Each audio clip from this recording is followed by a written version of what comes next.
अस्सलाम वालेकुम friends, welcome back to my YouTube channel. जैसा कि आप जानते हैं कि मैं हर कुछ हफ्तों के बाद आपके साथ नई-नई किताबें की जो थीम्स हैं, के जो क्रक्स हैं, मैं आपसे डिस्कस किया करता हूँ। आज भी मैं आपके लिए एक नई किताब लाया हूँ, जिसका मुताला करने के बाद मैंने सोचा कि मैं आपसे उस किताब की जो मेजर इन्फॉर्मेशन है, वो आपके साथ शेयर करूँ। किताब का जो नाम है, वो नाम है कांट हर्ट मी और ये किताब जो है लिखी है डेविड गॉगिन्स ने और ये किताब जो है 2018 में लिखी गई।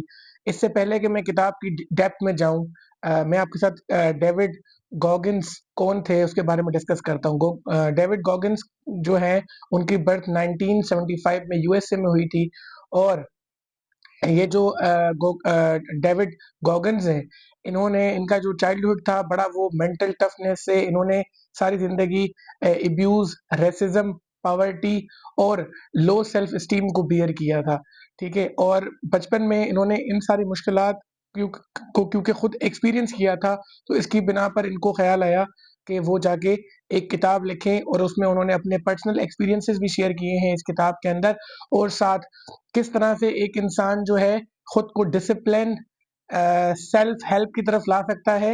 ये एक बेसिकली मोटिवेशनल बुक है जो कि सेल्फ हेल्प की तरफ हमें ले जाती है। जो डेविड गॉगिन्स हैं इन्होंने सिर्फ कांट हर्ट मी के अलावा इन्होंने नेवर फिनिश्ड के नाम से भी एक और किताब लिखी है, ठीक है?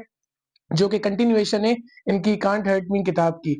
अगर हम डेविड गॉगिन्स के बारे में थोड़ा मज़ीद बात करें तो बेसिकली ये जो ऑथर हैं इस किताब के, इन्होंने यूएसए की जो नेवी है या उसकी जो एयर फोर्स है, उसमें भी काफ़ी साल सर्व किया और इन्होंने गिनीज़ वर्ल्ड जो बुक है, उसका रिकॉर्ड भी ब्रेक किया है।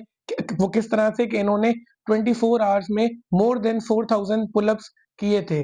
इसके अलावा अगर हम इनके अचीवमेंट्स की बात करें, तो ये वो शख्स है जिन्होंने अपनी क्योंकि इन्होंने मेंटल सफरिंग को बहुत ज़्यादा फेस किया था और बाद में ये इस नतीजे पर पहुँचे कि pen can be turned into the power, ठीक है? इस किताब के पॉइंट्स क्या हैं इसके बारे में मैं आपसे बात करता हूँ। So the last but not the least इस ऑथर को आज हम जो है एक मोटिवेशनल स्पीकर, पॉडकास्ट गेस्ट और इसके साथ-साथ सोशल मीडिया फिगर के तौर पर देखते हैं। इस किताब का जो पहला अहम पॉइंट है, मेजर जो पॉइंट है वो ये है the main in the pen, ठीक है? हम बात कर लेते हैं। इसका क्या मतलब है, एक आदमी ऐसा जो कि सख्त तकलीफ में है, परेशानी में है, जैसा कि मैंने आपको पहले भी बताया कि ये डेविड गॉगिन्स जो हैं, इनका जो चाइल्डहुड था वो बड़ा ट्रॉमेटिक फुल ऑफ शॉक्स या अब्यूज़ या पॉवर्टी या फेलियर इन स्कूल में गुज़रा था।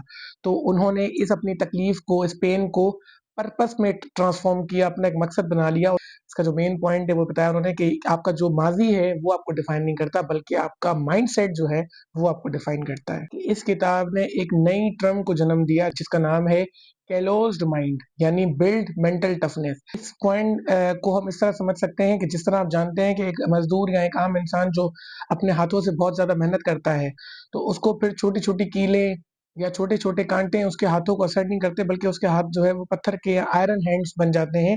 इसी तरह वो कहते हैं कि जो शख्स मेंटल सफरिंग्स को बियर करता है वॉलंटरली बहुत ज़्यादा, तो उसका जो माइंड है वो भी कैलोस्ड माइंड बन जाता है, ऐसा माइंड बन जाता है जो कि बहुत एक इंसान मेंटली तौर पे स्ट्रॉन्ग हो जाता है, फिर छोटे-छोटे चैलेंजेस, छोटी-छोटी सफरिंग्स उसके ऊपर असरअंदाज़ नहीं करती, बल्कि उसका माइंड जो है वो बहुत टफ किस्म का माइंड बन जाता है। इस किताब का जो नेक्स्ट इम्पोर्टेंट पॉइंट है वो ये है कि द 40% रूल।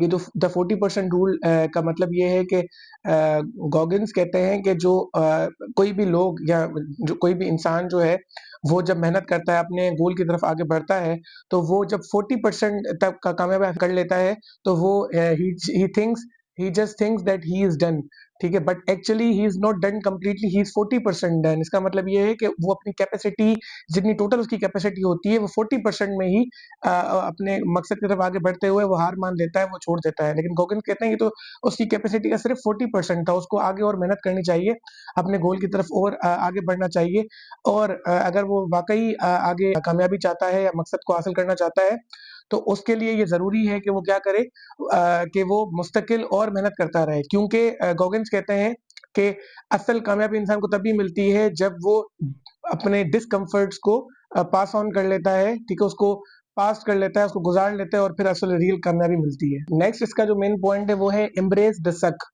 इसका मतलब ये है कि गॉगिन्स जो हैं अपनी किताब में पेन को यानी तकलीफ को कोई शुगर कोट नहीं कर रहे हैं, उनको वो कोई पेन को बहुत अच्छा नहीं समझते हैं, बल्कि वो ये बता रहे हैं कि जो रियल ग्रेटनेस इंसान को हासिल होती है, पेन का जो सफ़र होता है या सफ़रिंग का जो सफ़र होता है, उसको गुज़ारने के बाद ही इंसान को मिलती है। वो कहते हैं कि सफ़रिंग से आप दूर ना भागें, बल्कि उसको फेस करें, उसका मुकाबला करें, तभी आपको आगे जाके कामयाबी मिलेगी। इसके साथ-साथ जो नेक्स्ट पॉइंट है, वो है अकाउंटेबिलिटी मिरर। अब ये अकाउंटेबिलिटी मिरर क्या है? वो कह रहे हैं कि ऑथर क्या किया करते थे अपने ज़िंदगी में, वो बताते हैं कि वो जो है हर रात को एवरी नाइट जो है क्या करते थे, वो एक मिरर के सामने खड़े होते थे और खुद की अकाउंटेबिलिटी किया करते थे, ठीक है? जो भी अपनी वीकनेसेस थी, वो खुद को बताते थे हेड ऑन करके, ठीक है? और वो जो है ब्रूटल जो ऑनेस्टी है, उसका मुज़ाहरा करते थे। वो कहते थे कि अगर जो है तुम आगे बढ़ना चाहते हो, तो टेल योरसेल्फ द ट्रुथ, अपने आप को हकीकत के सामने लेके आओ और तुम्हारे अंदर जो भी वीकनेसेस हैं, उनका मिरर के सामने सामना करो, ठीक है? या तो फिर तुम सेम रहोगे, अगर तुम्हें सेम रहना है, अगर तुम ये काम नहीं करोगे, तो तुम फिर से you will stay the same always through out your life. या फिर आप क्या करो, ब्रूटल ऑनेस्ट बन के अपने आप को अकाउंटेबिलिटी मिरर के सामने खड़ा करके अपनी वीकनेसेस को फेस करो मिरर के सामने, ठीक है? और ट्रुथ शेयर करो अपने साथ, अगर तुम रियल कामयाबी चाहते हो तो। इसी के साथ-साथ जो नेक्स्ट पॉइंट है, वो है टेकिंग सोल्स, यानी आपके जो दुश्मन हैं या वो लोग जो आपकी जो सलाहियतों पर डाउट करते हैं, आप उनको मेहनत करके, अपनी परफॉर्मेंस शो करके इतना पीछे छोड़ दें कि आप उनकी रूह तक को कब्ज़ कर लें या उनकी रूह तक को जो है अपनी मुट्ठी में कर लें। तो इसका पॉइंट का मकसद ये है कि आपकी जो परफॉर्मेंस है, वो आपका बदला बन जाती है। जो लोग आपके दुश्मन हैं, आप उनको हराना चाहते हैं, वो लोग जो आपकी परफॉर्मेंस पर या आपकी सलाहियतों पर डाउट करते हैं, अगर आप उनको पीछे छोड़ना चाहते हैं और अपने मकसद को हासिल करना चाहते हैं, तो इतनी मेहनत करें, मेहनत करने में उनको इतना पीछे छोड़ दें कि आप उनकी सोल्स तक अपने कब्ज़ में कर लें या उनके सोल्स तक को काबू कर लें। इसके साथ-साथ जो नेक्स्ट इम्पोर्टेंट पॉइंट है इस किताब का, वो ये है द कुकी जार मेथड। आपको पता है ना, जिस तरह आप कोई जार होता है, उसमें आप बिस्किट्स रखते हैं और वो बिस्किट्स जो है एयर टाइट करके रखते हैं ताकि वो नरम ना पड़ जाएँ या वो फ्रेश रहें। ये जो ऑथर हैं डेविड गॉगिन्स, इन्होंने कहा है कि एक इंसान अगर कामयाब होना चाहता है, तो आपके उस कामयाबी के सफ़र में अप्स एंड डाउन्स आते हैं। जब आपको लगे सिचुएशन बड़ी डार्क है या जो सिचुएशन सर्कमस्टेंसेस हालात जो है आपकी फ़ेवर में नहीं है, तो आप एक क्या करें, अपने माइंड में एक कुकी जार बना लें, ठीक है? और उसमें सारी अपनी जो पास्ट विक्ट्रीज़ हैं, उसमें उनको रख दें।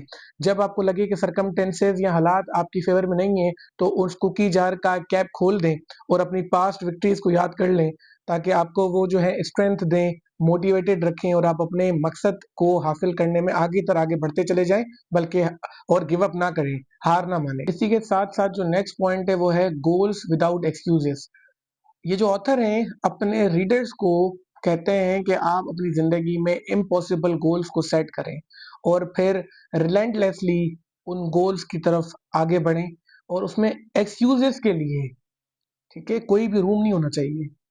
वो कहते हैं कि ये जो ज़िंदगी में डिसिप्लिन है, कंसिस्टेंसी है, ये आपको आगे बढ़ाती है, मोटिवेशन आपको आगे नहीं बढ़ाती। आपका मकसद तभी आप हासिल कर सकते हैं जब आप अपने मकसद में डिसिप्लिन्ड रहें और कंसिस्टेंट रहें। नेक्स्ट जो इसका इम्पोर्टेंट पॉइंट है इस किताब का, वो है overcoming the victim mentality. Victim किसे कहते हैं हम? जिसके ऊपर कोई ज़ुल्म हो जाए, जो बेचारा हो, ठीक है? जिसके ऊपर कोई बड़ी आफ़त आई हुई हो और वो उसका शिकार हो जाए। तो ऑथर ने अपनी किस किताब में, मैंने जैसे पहले बताया आपको कि ये मेंटल टफनेस के ऊपर ज़्यादा बिलीव करते हैं ऑथर, तो उन्होंने ओवरकमिंग दी विक्टिम मेंटालिटी, वो कहते हैं कि आप खुद को विक्टिम ना दिखाएं, ठीक है? और उन्होंने जो चीज़ को सपोर्ट किया है, वो कहते हैं कि बेहतर ये है कि आप एज अ वॉरियर होके, जंगजू होके अपनी ज़िंदगी को गुजारें, ना कि एक वाउंडेड सोल, ज़ख्मी रूह की तरह ज़िंदगी ना गुजारें, अगर आप कामयाब होना चाहते हैं तो। हालांकि ऑथर का जो पास्ट गुजरा है, वो ऐसा था कि he had so many reasons to claim himself as a victim, लेकिन उन्होंने खुद को कभी भी विक्टिम नहीं शो किया अपनी किताब में, बल्कि उन्होंने जो लेसन दिया है वो है to spend your life to challenge, to face every challenge as you are a warrior. इस किताब का जो लास्ट मैसेज है या लास्ट की फीचर है, पॉइंट है, वो ये है कि the mission is never over. ये डेविड गॉजिन्स कभी बिलीव नहीं करते थे कि आप वन टाइम विक्ट्री हासिल करें ज़िंदगी में। वो कहते थे कि आपकी जो मिशन है वो लाइफ लॉन्ग वॉर की हालत में आपने रहना है। सारी ज़िंदगी आपने जंग की शक्ल में रहना है। जंग किससे? दुश्मन से जंग करना, हालातों से जंग करना, ठीक है? परेशानियों से जंग करना, चैलेंजेस से जंग करना। वो क उनका जो मेन जो मोटो था वो था stay hard, stay hungry and stay in the fight. तो ये किताब की मेजर की पॉइंट्स मैंने टेक अवेज आपसे शेयर किए हैं। ये किताब सुनकर आपको कैसी लगी, इसके बारे में मुझे कमेंट सेक्शन में ज़रूर बताइएगा कमेंट करके, और वीडियो को लाइक करना, चैनल को सब्सक्राइब करना नहीं भूलिएगा। मिलते हैं किसी इंटरेस्टिंग नई वीडियो के साथ नेक्स्ट टाइम। तब तक के लिए अल्लाह हाफिज़।